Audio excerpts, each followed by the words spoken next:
ಲೇಪಾ ನನಗೆ ತುಂಬ ಭಯವಾಗ್ತಾಯಿದೆ ಕಣೋ. ಪರೀಕ್ಷೆ ಬೇರೆ ಹತ್ರ ಬಂತು. ಗಣಿತ ಯಾವ್ದು ಓದಬೇಕು, ಯಾವ್ದು ಬಿಡಬೇಕು, ಯಾವ್ದು ಓದಿದ್ರೆ ಪಾಸ್ ಆಗ್ತೀವಿ ಹೇಳೋ ಮಹೇಶ. ಏನು ರಾಜು ನಿಂದು ಭಯ? ಗಣಿತ ಪಾಸಾಗೋದು ತುಂಬ ಸುಲಭ ಕಣೋ.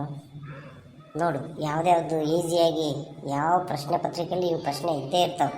ಅವು ಯಾವ್ಯಾವ ಅಂತ ಈಗ ನಾನು ಹೇಳ್ತೀನಿ. ಅವನ್ನ ಮಾತ್ರ ನೀನು ಓದಿ ಪರ್ಫೆಕ್ಟ್ ಆದರೆ 100% ಪಾಸ್ ಆಗ್ತೀಯ. ಯಾವ ಪ್ರಶ್ನೆ ಓದಬೇಕು ಹೇಳು ಬೇಗ, ನನಗೂ ಸ್ವಲ್ಪ ತಿಳಿಸ್ಕೊಡು. ಗಣಿತ ಪಾಸಾಗೋದು ತುಂಬ ಸುಲಭ. ನೋಡು, ಈಗ ಗ್ರಾಫು 4 ಅಂಕಕ್ಕೆ, ಅದನ್ನು ಕಲೀಲೇಬೇಕು. ವೃತ್ತದ ಮೇಲಿನ ಪ್ರಮೇಯ, ಅವೆರಡರ ಪ್ರಮೇಯಗಳಿದ್ದಾವೆ, ಅದರಲ್ಲಿ ಒಂದು ಬಂದೇ ಬರುತ್ತೆ 3 ಅಂಕಕ್ಕೆ. ತ್ರಿಭುಜಗಳ ಮೇಲಿನ ಪ್ರಮೇಯ 2 ಪ್ರಮೇಯ, ತೇಲ್ಸ್ನ ಪ್ರಮೇಯ ಮತ್ತು ಕೋನ ನಿರ್ಧಾರಕಗಳು. ಮಾಸಾಹ ಮತ್ತು ಲಾಸಾಹ ಕಂಡುಹಿಡಿಯೋದು 2 ಅಂಕ ಕೇಳ್ತಾರೆ. ಅಭಾಗಲಬ್ಧ ಸಂಖ್ಯೆಯೆಂದು ಸಾಧಿಸಿ. ಬಹುಪದೋಕ್ತಿಗಳ ಶೂನ್ಯತೆಗಳನ್ನು ಕಂಡುಹಿಡಿದು, ಶೂನ್ಯತೆ ಮತ್ತು ಸಹಗುಣಕಗಳ ಸಂಬಂಧ ತಾಳೆ ನೋಡೋದು. 2 ಚರಾಕ್ಷರಗಳ ಮೇಲೆ XY ಬೆಲೆ ಕಂಡುಹಿಡಿಯುವುದು. ವರ್ಜಿಸುವ ಅಥವಾ ಆದೇಶ ವಿಧಾನ.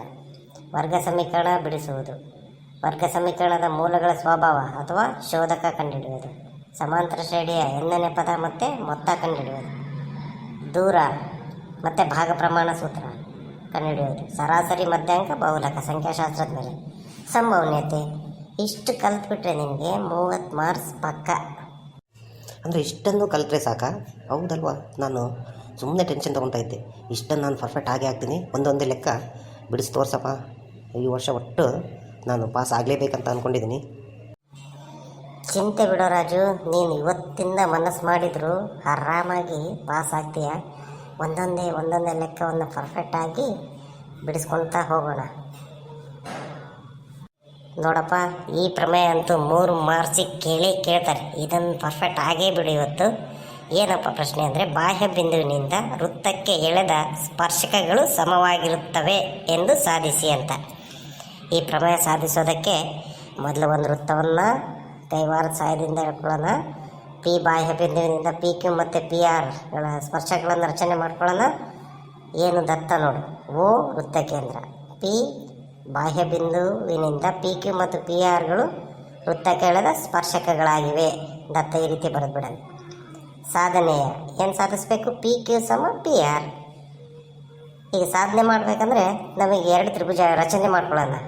OP, OQ ಮತ್ತು ORಗಳನ್ನು ಸೇರಿಸ್ಬಿಟ್ಟಿವಿ ಆಲ್ರೆಡಿ. ರಚನೆ ಇಲ್ಲಿ ಬರೆದಿಲ್ಲ, ಅದನ್ನು ಒಂದು ಬರ್ಕೊಂಬಿಡು. ಸಾಧನೆ. ಈಗ ನಾವು ಸಾಧನೆ ಮಾಡಬೇಕಂದ್ರೆ 2 ತ್ರಿಭುಜ ಕಾಣುತ್ತೆ ನೋಡಿ ರಚನೆ ಆದಮೇಲೆ ನಮಗೆ. ಯಾವ್ಯಾವಪ್ಪ ತ್ರಿಭುಜ? ತ್ರಿಭುಜ POQ ಮತ್ತು ತ್ರಿಭುಜ PORಗಳು ನಮ್ಮ ಕಣ್ಣಿಗೆ ಕಾಣ್ತಾ ಇದ್ದಾವೆ. ಅವೆರಡನ್ನು ಸರ್ವಸಮ ಅಂತ ಸಾಧನೆ ಮಾಡಬೇಕಂದ್ರೆ ನಾವು ಹಿಂದಿನ 9ನೇ ಕ್ಲಾಸಲ್ಲಿ ಯಾವ್ದು